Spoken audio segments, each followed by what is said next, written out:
friends. Papa Dale here, and we are in a series of lessons studying the Bible topically, kind of systematic theology like.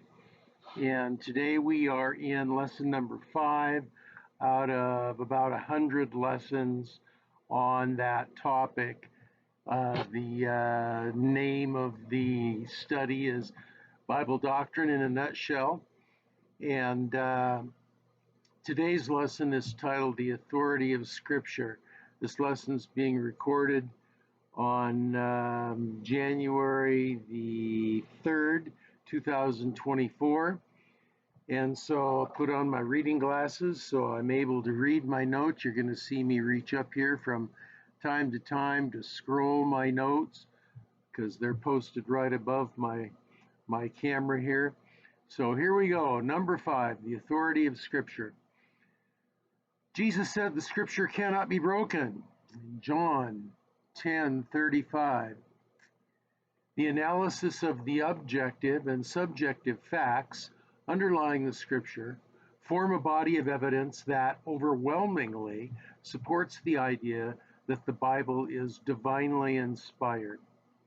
Internal congruence, doctrinal consistency, philosophic unity, prophetic perfection, moral superiority, historic accuracy, scientific reliability, geographic validity, archeological veracity all participate as a group in an attestation to which the Holy Spirit gives internal witness. Since the Bible is the inspired Word of God, God's special revelation to humanity, it is the ultimate standard of authority for the Christian. Because God Himself is infallible, it too is truthful in everything that it teaches and is infallible. Scripture is humanity's source for wisdom, instructing us on how to live life well to the glory of God. Jesus affirmed the importance of this in a disputation about biblical instruction with the Pharisees.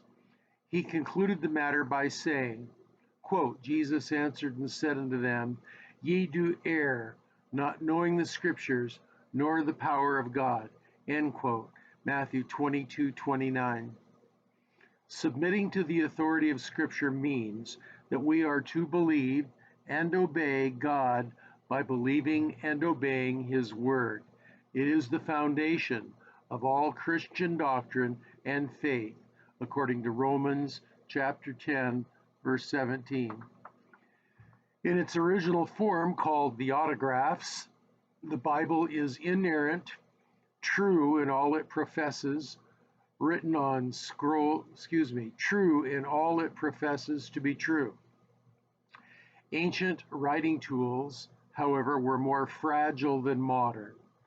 The elements written on, scrolls and codices, would last at best only 100 years or so, even under careful and respectful usage. Even in library storage, they would become fragile and disintegrate over time. So there are no autographs extant. In addition, distribution of God's Word to God's people across distance, time, and culture necessitated the creation of copies and translations. Even at the time of the creation of the original writings, copies may well have been made by Paul's amanuenses for wider distribution.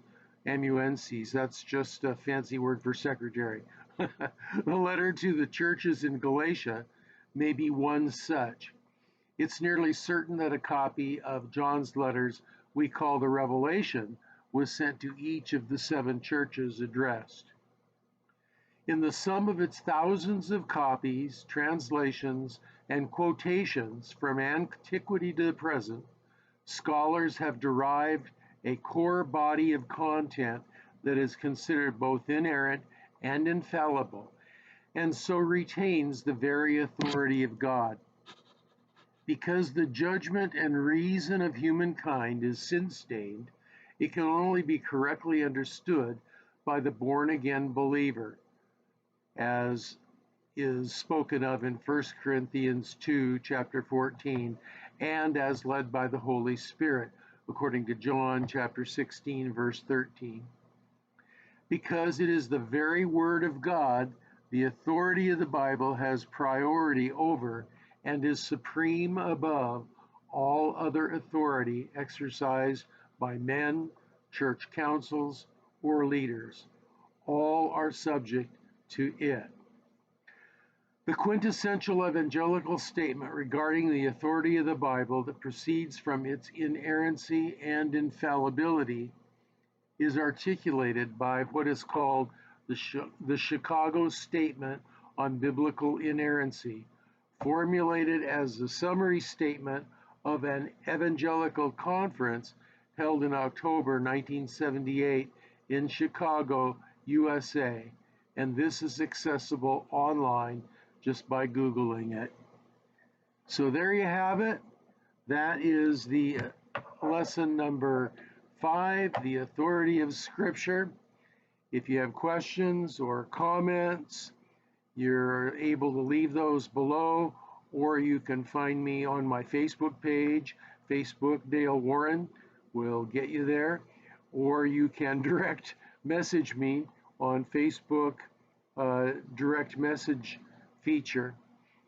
So the authority of the Word of God, it is our highest and sole authority. It is the one authority to which all other claimants for authority must bow. And it's not just the authority of one word or one passage or one verse. It is the authority of the total counsel of God. You have to have a full understanding of the full Bible from Genesis 1:1 to Revelation chapter 22 to really have the basis for understanding of what the Bible is trying to teach. And it's in that kind of context that we can have confidence and assurance that the Bible is authoritative. We'll talk more about this later in a coming lesson. But for today, that's it. That is lesson number 5, the authority of Scripture. And so for today, this is Papa Dale signing off and saying, hey, have a blessed day.